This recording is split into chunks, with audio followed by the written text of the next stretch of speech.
Hello guys, talent Hunt की class के अंदर ट्रिग्नोमेट्री का आज हम फॉर्मूला डिस्कस करने वाले हैं, जिसके अंदर हम साइन थीटा के फॉर्मूले को बनाएंगे। बहुत ही आसान तरीके से हम इसे बना सकते हैं। 0 degree, 30 degree, 45 degree, 60 degree and 90 degree की वैल्यूज़ को फाइंड आउट करना है, जिसमें हम वैल्यूज़ को 0, 1, 2, 3, 4 लिखेंगे। सभी को 4 से डिवाइड करेंगे। 0 को 4 से डिवाइड करने से हमें पता है 0 ही आता है। 1/4 को 1/4 ही रखा, 2/4 को 2/4, 3/4 को 3/4, 4/4 को हम डिवाइड करते हैं तो 1 वैल्यू आती है, लेकिन हमने यहाँ पे 4/4 को ही रखा है। सभी के ऊपर रूट को अप्लाई किया हमने। अब रूट अप्लाई करने से हमें पता था 0 के अंदर किसी भी संख्या का डिवाइड करने से 0 आता है, और रूट भी लगाने से कोई फ़र्क नहीं पड़ता, 0 का 0 ही रहता है। 1/4 के ऊपर रूट लगाने से वैल्यू हमें 1/2 मिलती है। 2/4 के अंदर जब हम कैंसिल कर देते हैं तो 1/2 होता है, और रूट के अंदर 1/2 हो जाता है। 3 के ऊपर रूट लगाने से √3 हो जाता है, और 4 के ऊपर रूट लगाने से 2 वैल्यू आती है। इधर 4 के अंदर 4 का डिवाइड करने से वैल्यू 1 आती है, √1 की वैल्यू भी 1 ही होती है। कोस के अंदर साइन से अपोजिट वैल्यूज़ होती हैं, इसलिए 90 वाली वैल्यू 0 पे आती है, 60 वाली वैल्यू 30 पे आती है, 45 की सेम रहती है, और 30 वाली वैल्यू 60 पे और 0 वाली वैल्यू 90 पे आती है। tan के अंदर हम वैल्यूज़ को फाइंड आउट करते हैं तो हमें पता है साइन अपॉन कोस वैल्यू से बनता है। जैसे ही हम 0 के अंदर 1 को डिवाइड करेंगे आंसर 0 ही आएगा। इधर 1/2 को अगर √3/2 से डिवाइड करेंगे तो 1/√3। इधर 1/√2, 1/√2 को एक दूसरे से डिवाइड करेंगे तो आंसर 1 आता है।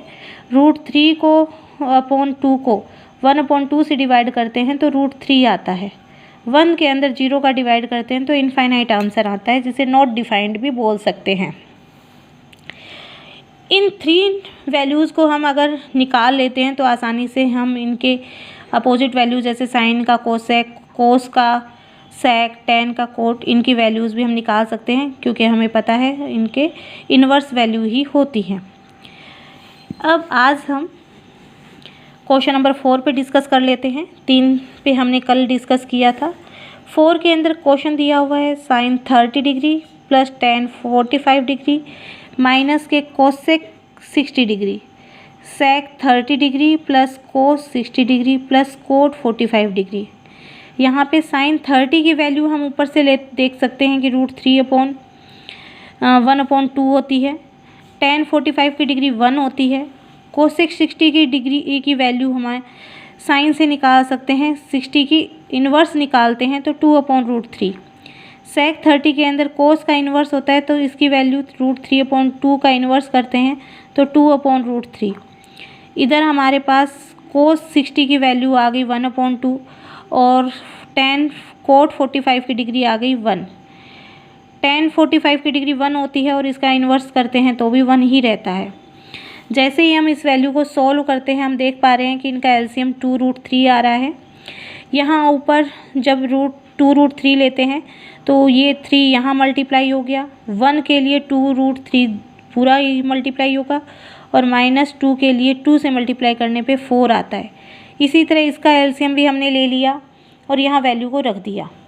किसी भी रूट संख्या जो सेम है तो हम उन चीज़ों को जोड़ सकते हैं, कुछ नहीं होता, वहाँ पे 1 पहले से ही प्रेजेंट होता है, तो 1 और 2 को जोड़ने से 3√3 - 4 बन गया। इधर हमारे पास में 3√3 + 4 बन गया। रूट की संख्या को हम रखते नहीं हैं, और यहाँ पे 2√3 आपस में कैंसिल हो रहे हैं। जैसा कि मैंने कहा रूट की संख्या को नीचे रखते नहीं हैं, इसलिए हम इनके रेसिप्रोकल्स को लेके चलते हैं। रेसिप्रोकल का मल्टीप्लाई करते हैं तो हमने फॉर्मूला पढ़ रखा है a - b की होल स्क्वायर का, उसी के रूप में रखेंगे इसे, और नीचे फॉर्मूला a - b और a + b के वैल्यू का मल्टीप्लाई से होता है, तो a की स्क्वायर - b की स्क्वायर उस फॉर्मूले के अंदर हमने अप्लाई कर दिया। जैसे ही हमने इन फॉर्मूलों को रखा, हमने इनके फॉर्मूलों को खोल के भी दिखाया। यहाँ पे a का स्क्वायर + b का स्क्वायर -2ab, इधर आ गया a का स्क्वायर - b का स्क्वायर, जैसे ही हमने ये वैल्यू रखी, यहाँ आंसर आ गया हमारा 27 + 16 माइनस के 24√3, नीचे आ गया 27 - 16। ऊपर वाली वैल्यू को ऐड कर दिया, माइनस के 24√3 हो गया, नीचे 27 में से 16 को घटाया तो 11 आंसर आ गया।